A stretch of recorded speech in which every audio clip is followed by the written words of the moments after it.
The opinions expressed on this program are solely those of its hosts, guests, or callers, and do not necessarily represent the opinions of WTBR-FM, its management, other producers, or sponsors.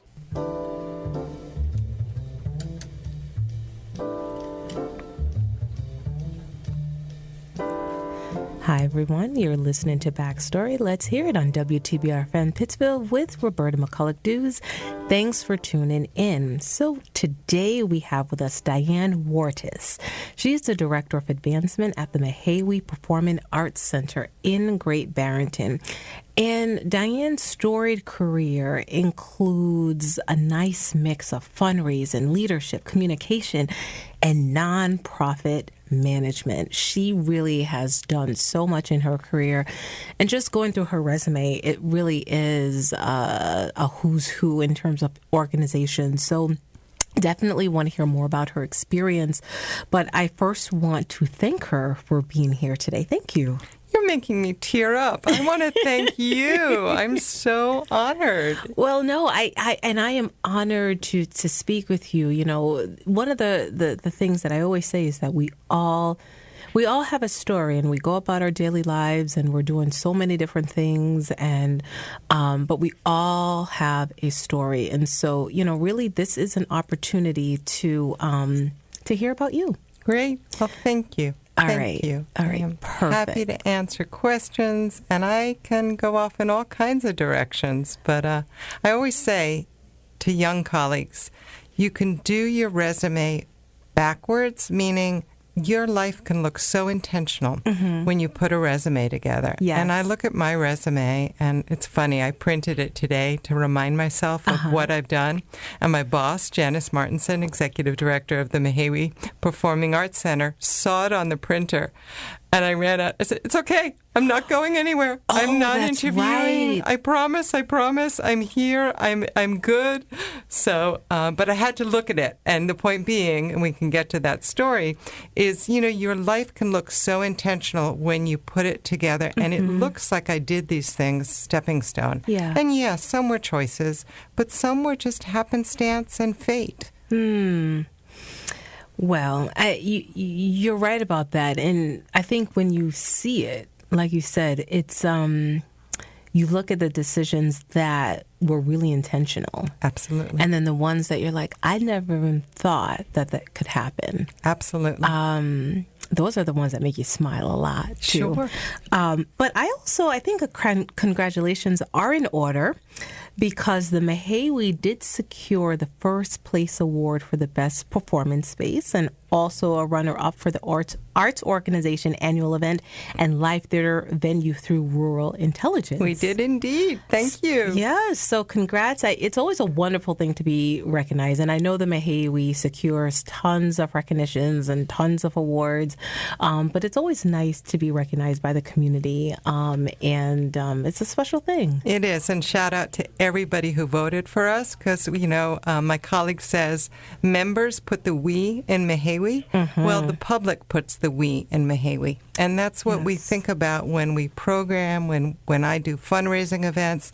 It's not, and of course the artists put the we in Mahaiwe, but it is a community venue. We bring world-class artists, and we bring people from all over the world, but it would not exist without those people. And that's the we in Mahaiwe. And the voters to Rural Intelligence, thank you, because we would not have gotten that recognition were it not for the people who took the time to vote. Yes. And so enjoy it, soak it up, bask in it, do everything that all the recognitions bring upon. So definitely one to celebrate. All right. So I'm going to turn it to Diane, the person. Okay. Let's talk about where you grew up. Was home always Cambridge, Massachusetts? It wasn't. Okay. So I lived in Palo Alto until I was 3. Okay. My dad was working there. And then he got a job in England, in London. My dad's an immunologist. My parents in their mid-80s are very much alive, and I want to do a shout out to them, because a lot of, we'll get to that, but I'll remind me to get to that. But they moved to London, and we lived there until I was 7. And then they moved to Cambridge, Mass., East Cambridge. For those who are listening who know Cambridge, it brings up many connotations. Harvard, MIT. Well, we lived in East Cambridge, which was a different part of Cambridge. How so, for the folks who It's don't a know? much more working class part of Cambridge. Got it. And I had this British accent, which still comes out every now and again if I'm tired or if I'm nervous, or maybe I've had one too many glasses of wine. But I learned to speak with this British accent, and the kids used to tease me relentlessly. Say something, say something, say something. And this is true story. I had my little lunchbox or my crayon box. And it had the Pledge of Allegiance to it. Yeah. So I would come home and open up my little crayon box and open up to the Pledge of Allegiance and do, I pledge allegiance to the flag of the United States of America. And I would practice this American accent so that I wasn't teased so relentlessly for being an other. Now, did they tease you? Now, did they ask you to speak in your British accent because it was fascinating, or were they just flat out teasing you? I felt teased. I felt teased. Looking back, you're 7. What do you know? Right. But I was a kid, and pretty much up until I would say my 50s. I'm going to be 61 next year. I definitely, and this will surprise a lot of people because I know I come off as super confident. Yeah. I've got this stride that everyone can recognize a mile away. But there was always that little doubtful mind. They're teasing me. They don't like me. I always had that critic on my shoulder growing up. So if they were curious, it didn't feel that way to me. It felt like teasing to me. Did your parents speak with a British accent? No. My parents are New Yorkers. My mom's from the Bronx. My dad's from Brooklyn. They talk about, and my husband is from Brooklyn. So I am surrounded by New Yorkers. But I had this, again, I can't put it on now, but if I'm around other Brits, it will comes come out. Back. Yeah. So deep in the recesses of your mind, there is that little British girl who's there still. Totally. So we lived on Cambridge until I was, at 17, my junior year of high school. I think it was junior. So 17. I had finished my high school credits. I was always very independent, always, very determined. So my parents had a friend named Marcia who was a single mom raising a then 7-year-old girl out in L.A., in Venice Beach, Santa Monica. So Marcia said to me, you can come babysit Diana. I work night shift. So I packed up my senior year, and I lived in the living room of Marcia's teeny little apartment, if you can call it that. And I babysat Diana, and I waited tables during the day, and I hung out in Venice Beach. Yeah, that's not on my resume. That's not on my resume. And I had the time of my life. But by that point, I had been accepted to NYU. I was very fortunate to be able to go to NYU, one that my parents could afford to send me there. Things were cheaper then, but they were still not easy. I was a theater major, so I got accepted into the drama school. And I stayed in LA longer than I had intended, but I did come back for my freshman year of college, NYU. So I got to ask you, because we have something in common, because we're both NYU alum. Yes, I went to the College of Arts and Sciences. I went to Tisch School. All right. Yes. So you went to NYU in the mid-'80s. I went in the late 90s. Okay. So the Village and NYU in the mid-'80s, I'm sure, was a vibe. It was. It was and still is. I still love, but it's become so gentrified. It's so gentrified. It's so and gentrified. It's very different. I mean, even, do you remember Loeb? Of course I remember. You know Loeb doesn't exist anymore. I do know. It's the weirdest thing. Yeah. Like, I remember going to Loeb, and the first floor was like, they had like the lounge area, and then you go downstairs for like the cafeteria. Yes. That's where it had. Yes. And it definitely looked very retro then. Yes. And now it's just gone. Now it's gone, and now there's a plaque. That it's in front of the building, because I went to like a reunion event like a couple years ago, and I remember I was like, where's Loeb? And it was this like tall building, because Loeb was always like this sort of mid-level kind of building.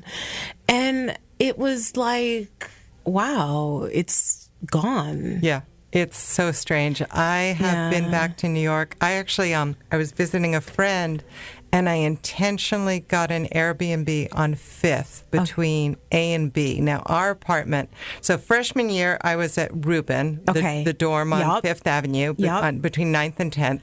And I would say to my friends, it's the only time in my life I'm going to live on 5th Avenue. And indeed, it is the only time.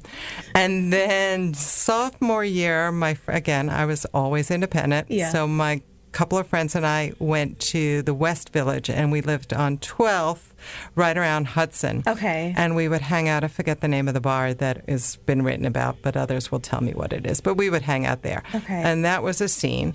And not CBGB's. No. CBGB's was on the east side. Okay, no. It'll come to me. It's some famous, so I'm embarrassed, but it'll come to me in a moment. Okay. There's having a senior moment, but it was a hallowed place.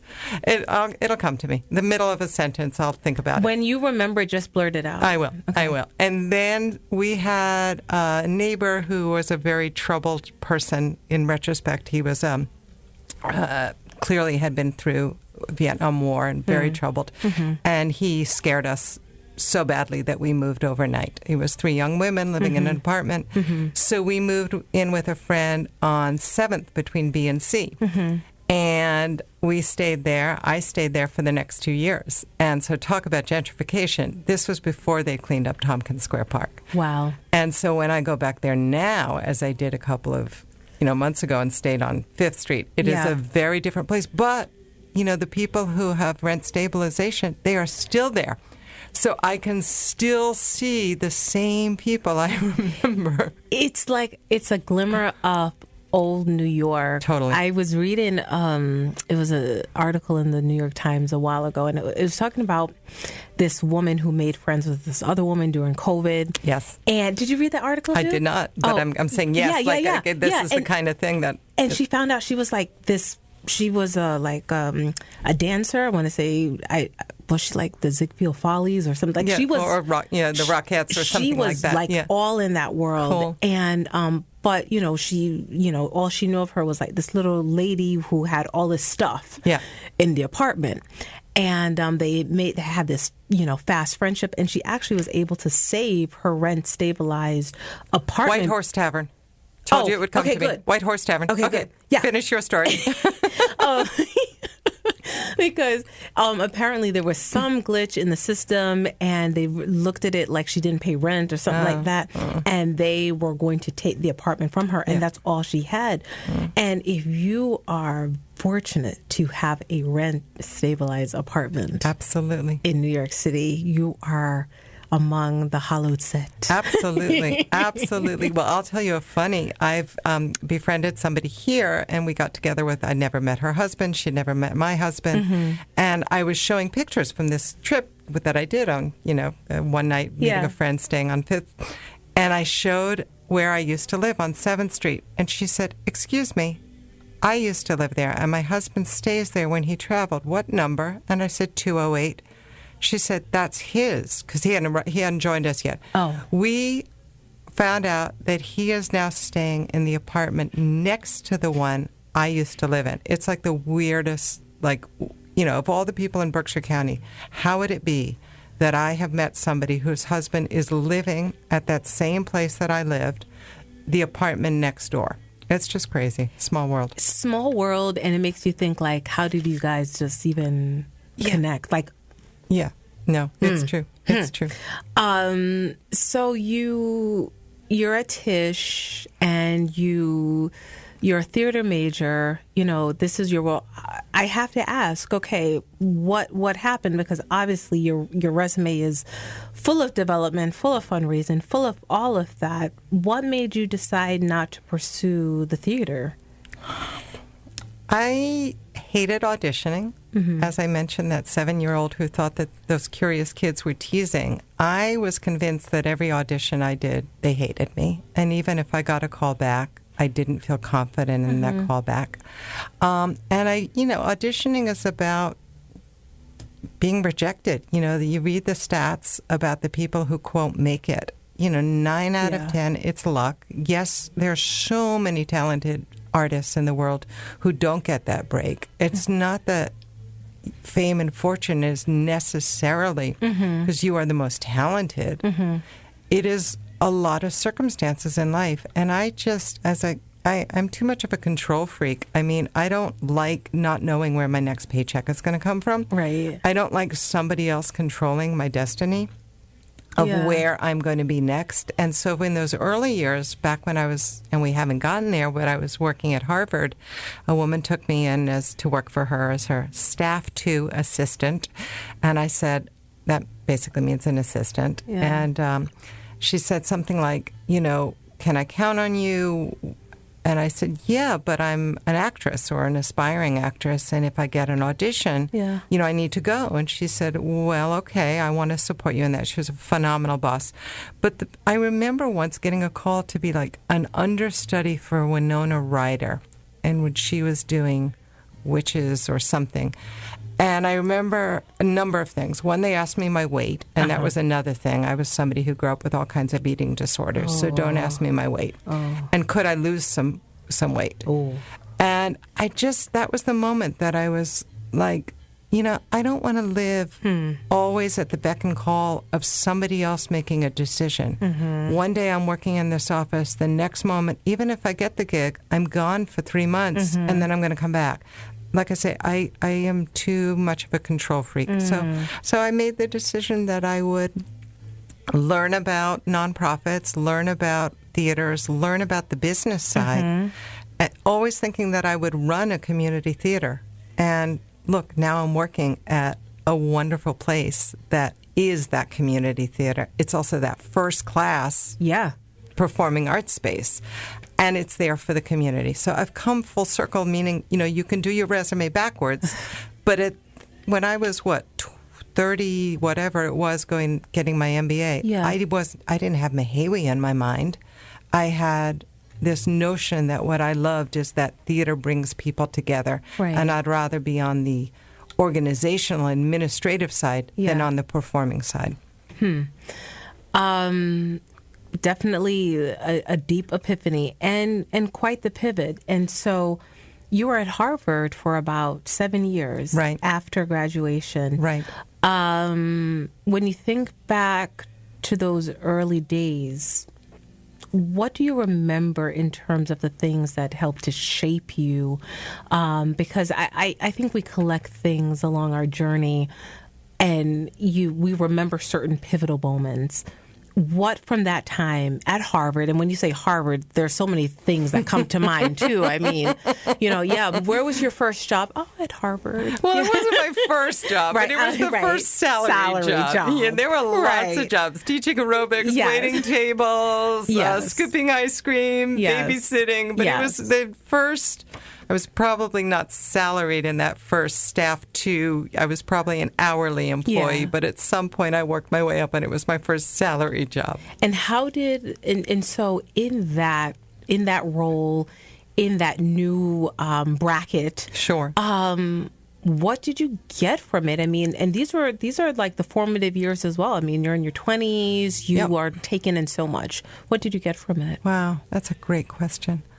So this woman, Fran Bean, I visited her once, 40 years later, and had such fond memories of her, and she of me, as it turns out. She was a great role model, this woman who hires me with my saying, well, I may get an audition tomorrow. She was also the one who saw that I had an aptitude for computers. I was quick to learn databases and to understand how computers can help an administrator's life. So I got that. I also had all women, and there were men too, but, I had really wonderful women role models, the head of finance, the head of so many things that gave me opportunities. And I remember when I left Harvard for one job, I ended up coming back, saying to Dottie Lewis, or maybe Fran Bean, I don't know, again, these women, saying, well, I'm nervous. And I think it was Fran said, well, then it's the right job.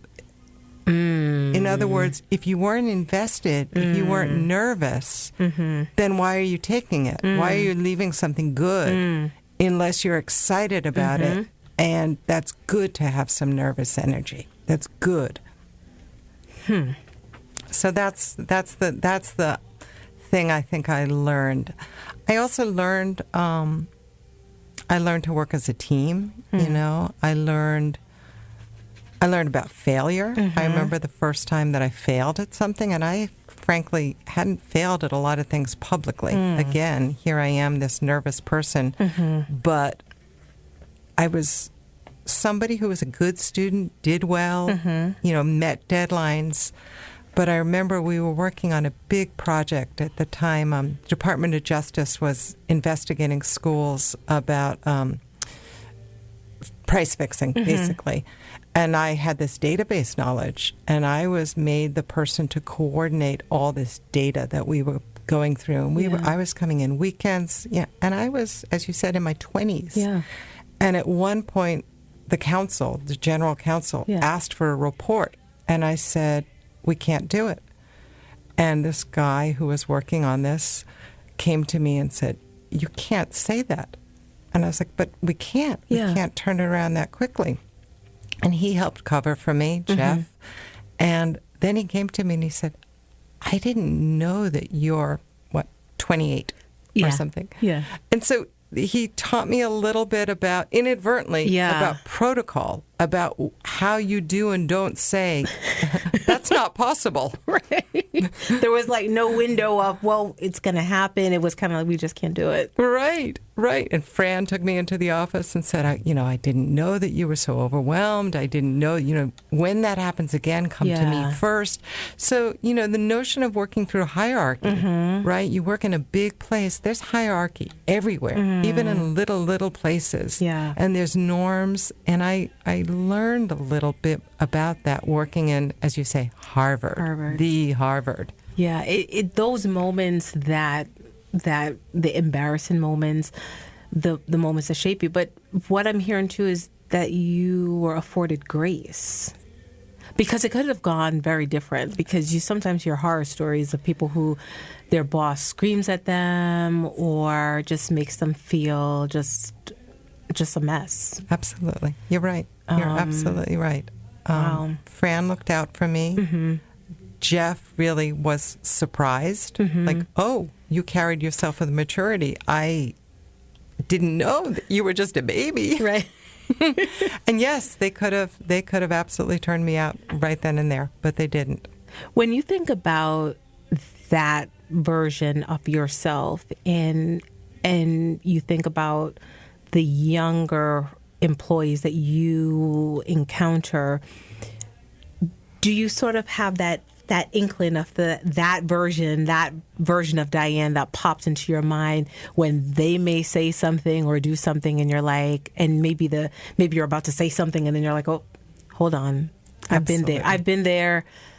Let's do a reset. Let's do this. How about looking at it like this or whatever? You're so great at reading the room, reading me, because absolutely, I do. I like to mentor. I like to mentor women. I like to mentor young women, and I've mentored young men too. Yeah. It's not just gender specific, but I certainly, and I hadn't. It's nice that you've put it back to that young Diane. I hadn't put that together. But absolutely, okay, let's have a conversation. Next time that happens, I would like you to come to me. Yes. This is what we're going to practice. Yes. Let's try it again. All those things that we do. Right. Yes. And because I always think about with mentorship, it always starts from somewhere. There's always something that serves as the stimuli, right? Whether it's someone who benefited from mentorship or maybe just really has a deep respect for it. And so it would make sense that hearing your story and hearing the amazing people who you are surrounded with in the formative years of your career, They had an impact on you. Absolutely. Lasting impact. Yeah. All right. For my guests just tuning in, my listeners just tuning in, my guest today is Diane Wortis. She is the Director of Advancement at the Mahaiwe Performing Arts Center in Great Barrington. So, life at Harvard is great. It's fantastic. But at some point, you do decide to spread your wings. And there is a venture to the Berkshires at some point. Yeah. I want to say in the early 2000s. Sure. And so I wanted to know, I know that you're one of the first organizations out here, I think was Austin Riggs. Yes. Did you move to the Berkshires for Austin Riggs, or was it just in general? You just love the Berkshire so much and you said, I'm going to come out here. So two things. It's such. I also, after Harvard, spent almost 10 years at the Cambridge Center for Adult Ed. That's and right. I do want to do that because that really was some formative lessons about working in a community organization, working with the public. You know, we had something like 26,000 people taking classes, all very, it's an adult education center, so it's all very modestly priced, and we had scholarships for those. There was a huge English as a second language program. I also kicked off what was called the Arts and the Media Project, so that's when I got my taste of how I really liked being in the performing arts world as an administrator, as an organizer. So I did that really happily for about 10 years, and then I just outgrew it. I thought I was ready to be a director, and I had an opportunity to be an executive director, and it didn't work out. My kids were very young at the time, but it's not because I was a mom. It was just because I was making a big change at a place that was just not the right fit for me. And it may not even be on my resume, Roberta. So if you're looking, it may not even be there. I don't think it's there. Yeah. Because, it was just, right place, wrong time, wrong place, right time, whatever. But isn't that okay, though? I mean, that's a part of the journey. I mean,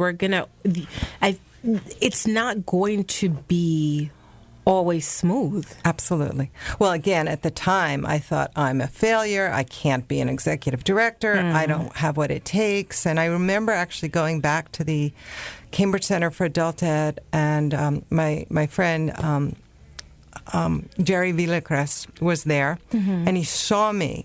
It was an arts and media conference, actually. I'd given it up to my colleague Will, and I was there as a guest. And he just pulled me aside and he said, "You're not happy. This is not the Diane that I knew. You are not happy. What are you doing? What are you trying to prove to yourself? What are you trying to prove to others?" And I have Jerry to thank for doing that, because I gave my notice. And I was unemployed, and I was looking and looking and looking. And I went to a headhunter, a search firm, because there was a job. Well, somebody had told me to go to her because Riggs was hiring, and her husband was on the board. But really, I wasn't interested in Riggs. I looked at what everybody else on her portfolio, and I was interested in all the Boston jobs. So I went thinking that I was doing that. And again, this is one of those fateful moments where she started selling me on Riggs. And I said, what do I know about mental health except my own? Like, I've never worked in a psychiatric hospital, and I don't know the Berkshires except for this time that Joe, my husband, and I vacationed there. And, we always said we would live there, but maybe in our 70s when we retire, maybe I could live there. All right, I'll go on the interview. And I went on the interview fully expecting to hate it. And I remember calling my husband. It was a 13-hour interview, and saying... Wait, how long? 13 hours. Meaning, including driving. I got up at 5:30 in the morning. The interview was at 8:30. They interviewed me from 8:30 through dinner time, and then I drove back to Somerville. So it was a 13-hour day. But still, they started interviewing you in the morning and then through dinner time? Yep. Yeah. It was just, I had to meet I've never heard of such a thing. I mean, they weren't all formal interviews, but then let's go out for a drink afterwards. But you're still being interviewed. I mean, come on. You're right. It's never about the state. No. Right. You know, you have a drink with somebody after work and they're on the board. They're watching you. Of course. Yes. You know, even dinner, you're watching your manners, you're watching what you eat, you're watching what's stuck in your teeth. You are still being interviewed. I mean, you're being interviewed. Okay. So I remember calling my husband and saying, I liked it. And he went, oh, no.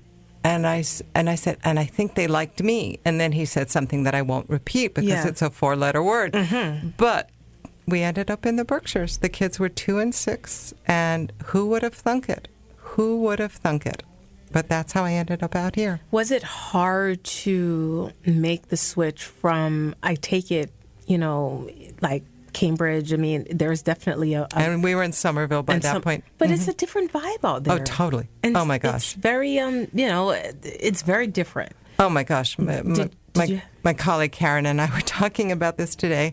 First of all, it is lily white in the Berkshires. Where I lived in Somerville, there was every race, every religion. Really? Yes. And we were, and growing up in East Cambridge, it was still majority white, don't get me wrong, but there was way more diversity and more differentiation of class, you know. I felt like, what have I done? What have I done? I was living at Riggs for a period. They put me up in one of their houses. So first of all, I'm living in a house that is filled with patients, which every waking hour people were on different schedules because people are living at Riggs. And so some people are waking up at 2 a.m., some people are waking up at 8. And my kids are 2 and 6. And I remember, you know, they were the loudest. They were the most disruptive of anybody in that household. But I remember waking up on Thanksgiving morning and just going, what have I done? What have I done? I have moved my whole family across the state, and we are living in this place that we don't belong. We don't fit here. But we pushed through, and we fit. What was the turning point when you sort of, you know, planted your feet firmly and said, I'm not going to turn around, I'm not going to leave, I'm going to stick it through and stay? Was there an aha moment for you? That's a great question. It was lots of therapy, lots of talking to friends. I don't think it was one moment, although I do remember maybe a year into the job, Ed Shapiro was then CEO, and we had a very successful campaign and a big event. So the campaign wasn't over. I was fundraising, but it was a big celebration of the first part. And he was a man who doesn't mince words. He's a psychiatrist. He tells you exactly as it is. Yeah. And asks pointed questions. And Ed, if you don't know, is like 6'6", so he can be pretty intimidating. I'm 5'4", you know. But I was not intimidated. And he said after that first year, you've done it. You've arrived. You're here. And I kind of went, yeah, I am. Like, every hurdle that I had put in front of myself, every self-doubt that I had that I didn't have what it takes to do this, having that external validation helped. But he was also giving it back to me, like, you know, as a good psychiatrist does. It's like, own this, Diane. You don't have anything to prove. You've done it. You're here. And I got more comfortable in that. Let's talk a little bit about those hurdles that you overcame and what it did to silence that small voice in your head that always was saying, doubt, doubt, doubt. How did it make you feel as you started to sort of build up your roster of accomplishment? What happened to that small voice, and did it ever fully disappear? Oh, that's another. It has disappeared as I've aged. It quieted. I guess it hasn't fully. There are days it's gone. I mean, this is the joy of aging, right? You know, and I can remember my mom. I asked her when she turned 30, Mom, do you feel over the hill? And she said, yeah, like I really knew what that was. But, you know, I'm watching television and they're doing all these shows about women over the hill. And Mom said to me, No, 30, I felt like I was just starting. I was coming into my own. Yeah. And by 40, I knew who I was as Shelley Wortis.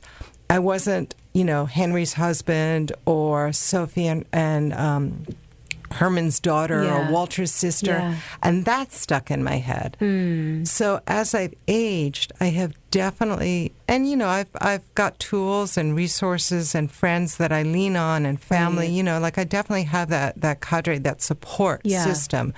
And I'm not ashamed to reach out to them. But those voices have quieted as I've aged, and I've learned there is no perfect in life. There is no right way to do anything. There's no right way to fundraise. There's no right way to raise a family.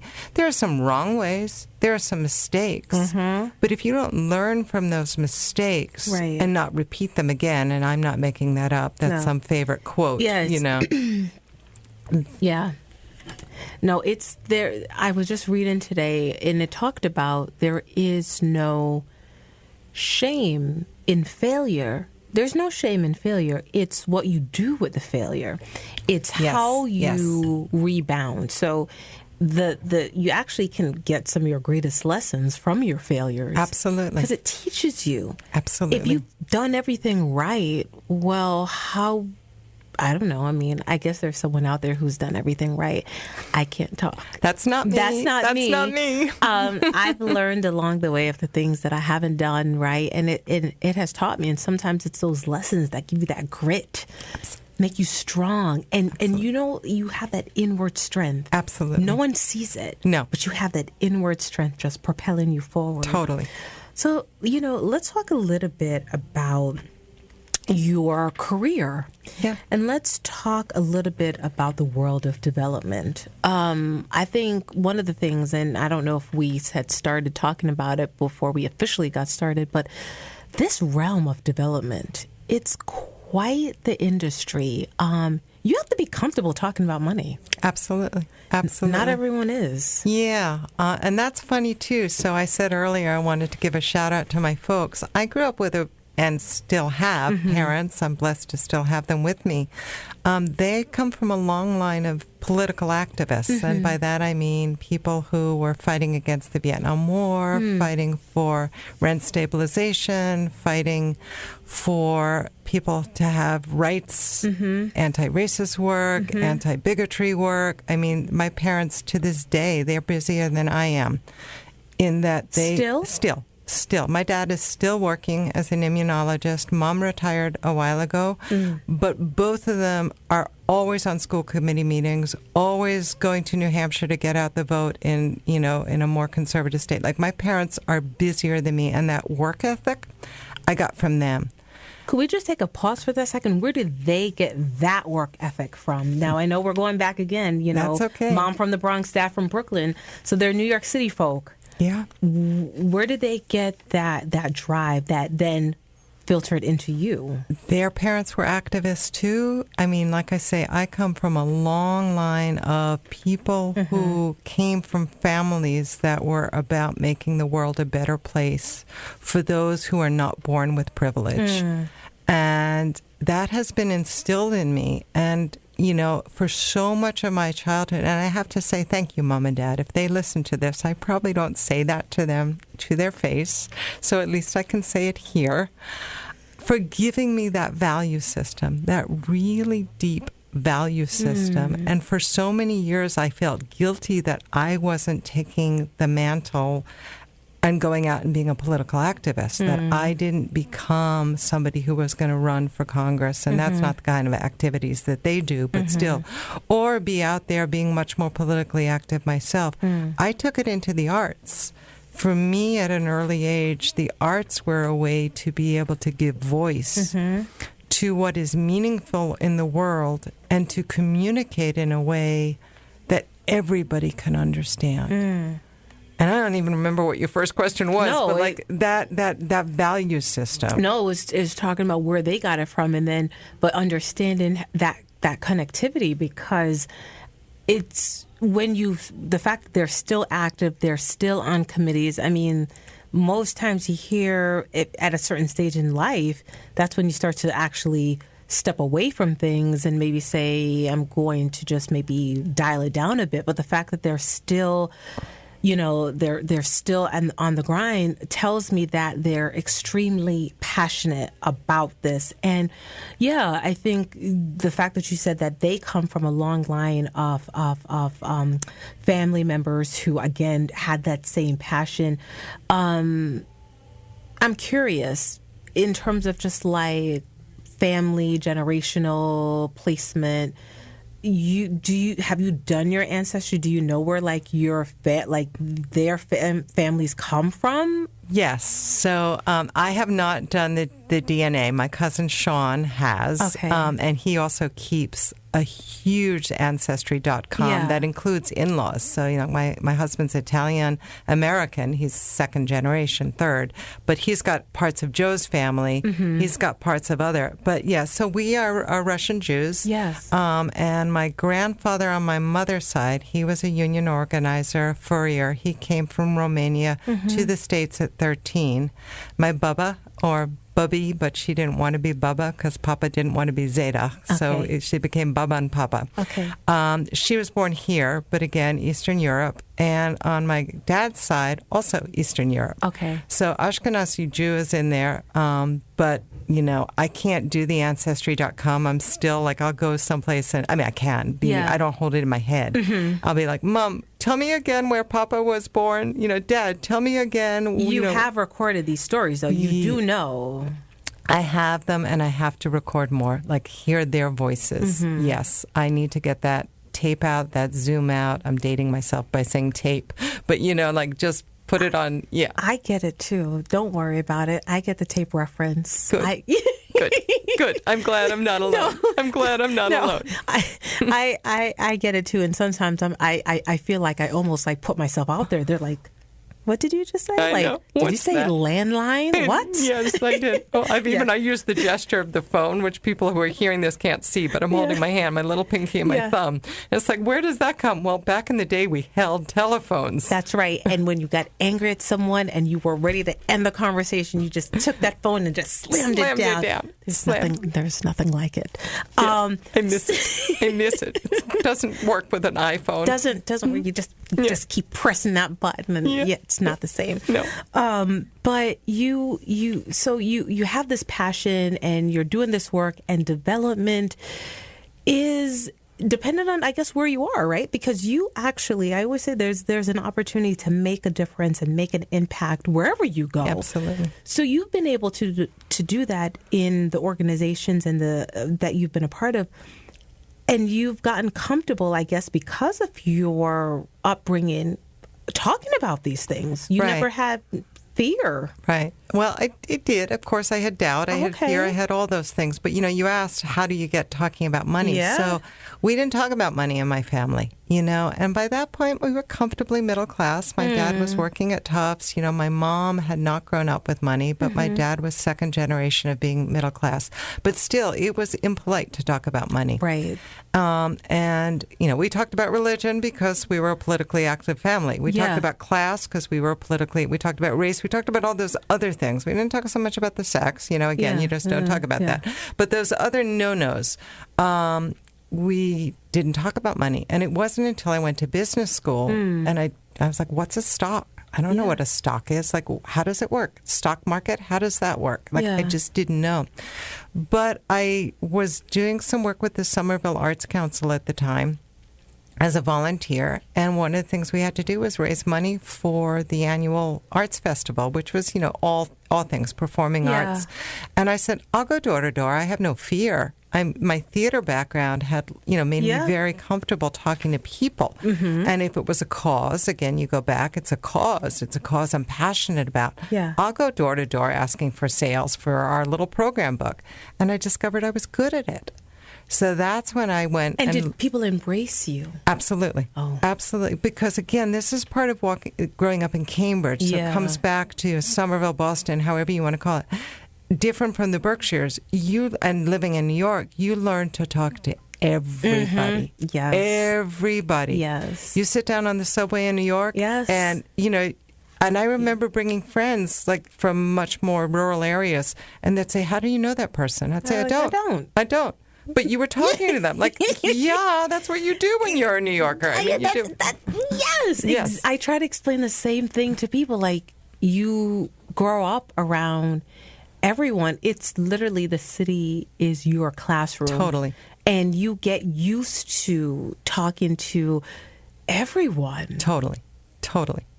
See, you get it. I get it completely. And it's what I do as a fundraiser. It is not so much about talking about money. It's about having a conversation and understanding somebody else's values. So fundraisers get a bad rap as being a salesperson. We're not salespeople. We are about learning, Roberta, what's meaningful in your life? Yeah. Roberta, what do you care about? What I'm hearing you say. So here's an idea. It is completely up to you.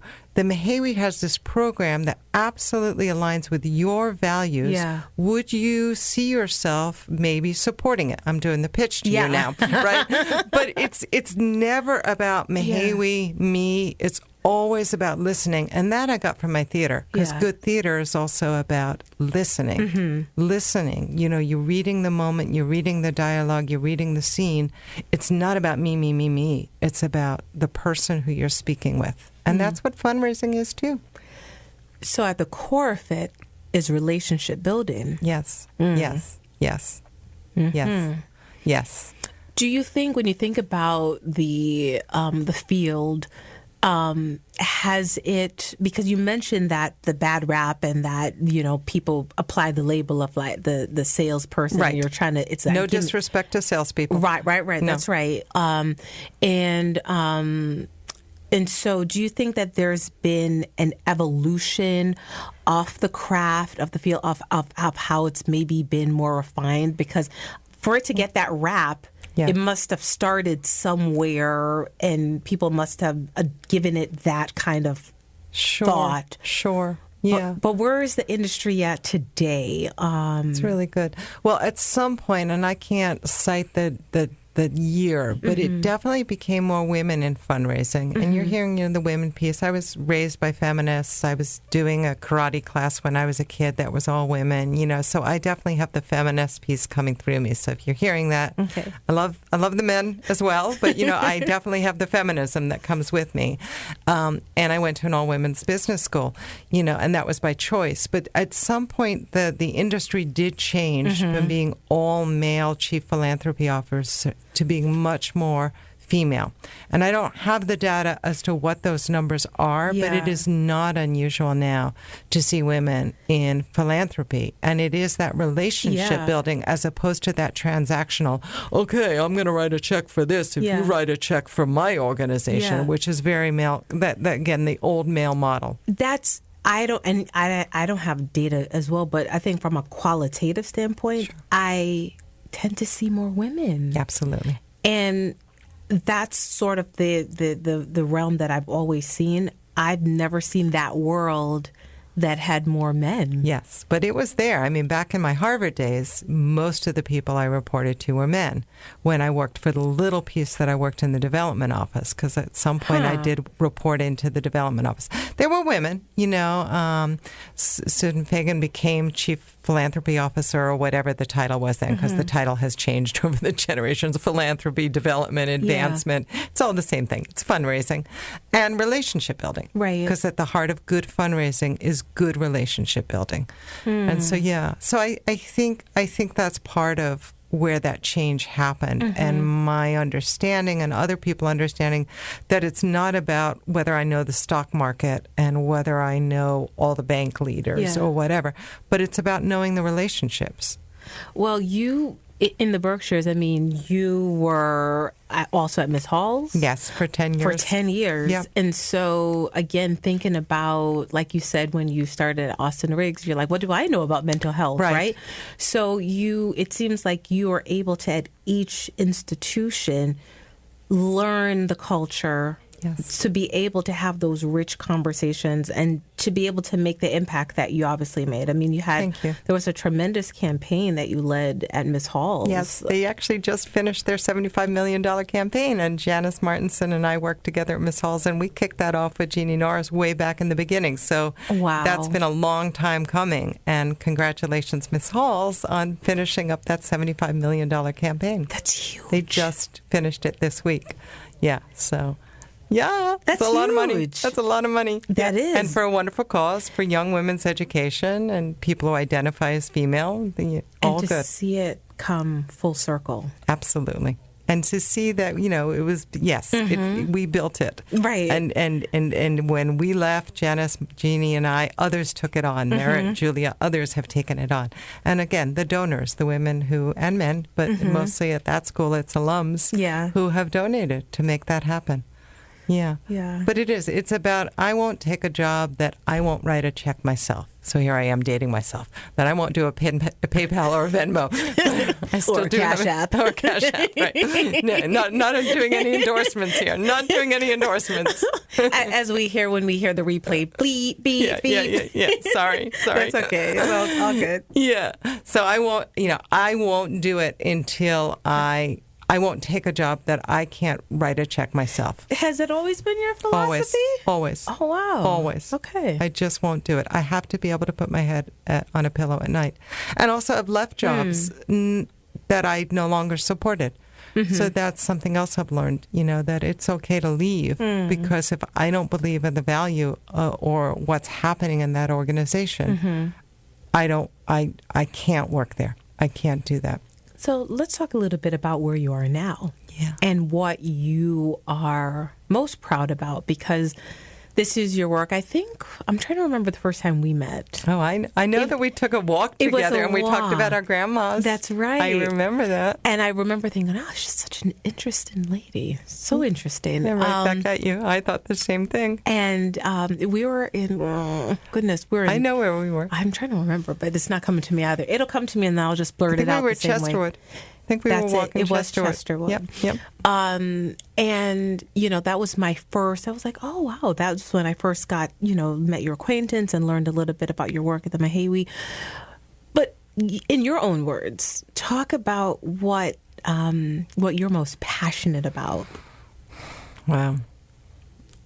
I love that the Mahaiwe really is a place for everyone. There are audiences that we reach more than others, and there are definitely people who I meet, certainly in the Berkshires, and this used to happen too when I worked at Jacob's Pillow, locals who would say, I've never been there. And it's sad, and that's part of, what we have in America, where arts institutions are considered so elite, and certainly a place like the Mahaiwe, which has this, gorgeous, gorgeous French revival, I think I've got that right, austere sort of presence that a lot of people think, I can't go there. Like, that's not for me. We showed the Met Opera, so now there's this, again, class, but when the Mahaiwe was opened, when it opened in 1905, vaudevillian actors would come off the train right there in Great Barrington with their and Janice tells this story all the time, with their costumes, walk onto the stage, do their thing, and get back up. If you walk through the promenade of the Mahaiwe, you see pictures of kids from Searle's School, no longer here, performing on that stage or in their costumes in front. So it was meant from the very beginning to be a place that served the community, that was for the community, that people from the community can be on stage. And, I know I'll get some okay, well, we've tried to be on the stage and we were told no. Yeah. We have to fill a 700-seat theater, 600. We have to be able to sell enough seats to cover our costs. Right. So there's the finances of it, too. It means we can't put everybody on stage, and we are a world-class theater, and so there's all that. But for me, it's the joy of being able to see when my son was at Monument and he was a member of the jazz band, the seniors all performed, on that stage. And that's one of my proudest moments, is that I didn't even work there then. But the Monument Mountain High School class gets to be there. The Steiner School gets to have their graduation there. That's such a good thing. When we had a field trip just 2 weeks ago, and I think there were 12 schools, 600 plus kids from all over Berkshire County in that theater with their parents. What was it for? It was for a performance called It's Okay to Be Different. Okay. Which was done by the Mermaid Theater, and it's our school field trip program, and, post-pandemic, we're just starting to bring those back. But for so many of those kids and the parents who chaperone them or their teachers, that's a memory they're going to have for a lifetime. Right. A lifetime. And hopefully they'll come back again and again and again. And to me, that is the Mahaiwe. I mean, you can hear my voice has changed. She's like looking like, Diane, you've been so serious during this whole interview. I finally got to make you smile. The nut has been cracked. Yeah. But that to me is what it's all about. It's what it's all about. Well, you have to be passionate about your work, and when you see the impact living out, and what better way than the children. And you touched on a good point. You touched on the whole idea of accessibility, welcoming spaces, all of that. And it's interesting that the Mahaiwe has been around since 1905. There So obviously, when it started, it was for the people who was there. Now, I don't know if there were class differentials back then. I don't know, but it was a community space. Totally. And so it's I think now there is such an intentional focus on reclaiming absolutely the community space. And if you are from here, you should know that these spaces are for you as well. Absolutely. One of the things that being a part of a couple of different organizations on my end, and I see, and I know that there's always people from Boston or New York that go to these places. And I always said, that's great. That's good. Yes. But what about the people who are here? Yep. And as a New Yorker, the rite of passage is you go to the Statue of Liberty, you go to the Museum of Natural History, you go wherever. I mean, there's so many other different places you go. It's just, you just do that. That's your field trip. So when you leave New York, you can always say, yeah, I've been. Yes. It might be years. Yes. But you always can say, I've been. Same premise here. Absolutely. Same premise. So the fact that the doors are open, I have to ask, because sometimes I've seen the ads for the movies. Yes. At the Mahaiwe. Yes. And I've always wondered, how do you guys pick your selection? So there's a programming team. Janice Martinson has a team, and she, relies on those team members to advise her. So, films that younger generations might like. Yeah. It's our colleagues in the office, Gabe and Mike and Lucas. Yeah. They're going, no, Janice, we really should do this anime thing. Yeah. It's really going to fill. And they're right. And Janice is looking with Karen and the others on the team like, maybe, right? Mm-hmm. So it's a team. It's a team approach. Yeah. And same with the music. And going back to the community piece, we just ran the numbers. So pre-pandemic, we were reaching 36,000 households a year, people coming in and out of the theater. And then those numbers are probably going to look somewhere around 30,000 this year, maybe 28,000. Mm-hmm. But 5,000 of those ticket holders were giveaways or discounted tickets. So we also really work so hard, as do the other culturals around here. I mean, we're not alone, and I know you know this, in really making our programs affordable. And sure, affordable is different for every household, and what somebody chooses to spend their money on is different. But whether it's through the MCC's Mass Cultural I've got it, Card to Culture program, where you can show your health insurance card, and they're expanding that. And shout out to Michael Bobbitt, who I think is doing a phenomenal job at the Mass Cultural Council in really trying to say the arts are for everybody, and it shouldn't be a matter of money that holds you back. 100%. Absolutely. And of course, it's also what you put on the stage, and with the Spanish language advisors, we're putting more Spanish language artists on the stage, and that's being brought to us through the community advisors who are giving us advice on the kinds of program. And we're starting to do that with a collaboration with CATA about making sure that we have audience members who represent communities of disabled people. And we're looking to do that with the LGBTQIA. So again, but using that same model of having a a community of people who have that lived experience to be the advisors. There's still going to be the programming team, and they're going to look to advisors to help advise them. And, you know, in time, that team may grow. Yeah. But it's, you know, you can't just be about putting somebody on the stage that represents, you know, the purple people of the world. If you are not yourself got purple people of the world part of your team, it's not a build it, you will come. That's right. There has to be a trust factor of it being endorsed by the purple people of the world. You are 100% right on, because that's it. It's about the relationship. Right. And people also recognize authenticity. Absolutely. I'm like eyeballing the clock because I'm like, oh my gosh, this has been such a great conversation. I probably talked too much. I'm sorry. But it's okay. I want to, before we wrap up, choose one word to describe you. If you had to, what would that be? Determined. Okay. That's not the word you were going to say? Why would I say it? It's your story, Diane. I look at you like, I like it. I would never dare tell anyone what their word is. That's just not territory I enter. Like, that's fair. Because that's your story. It's your word, and you get the last word on that.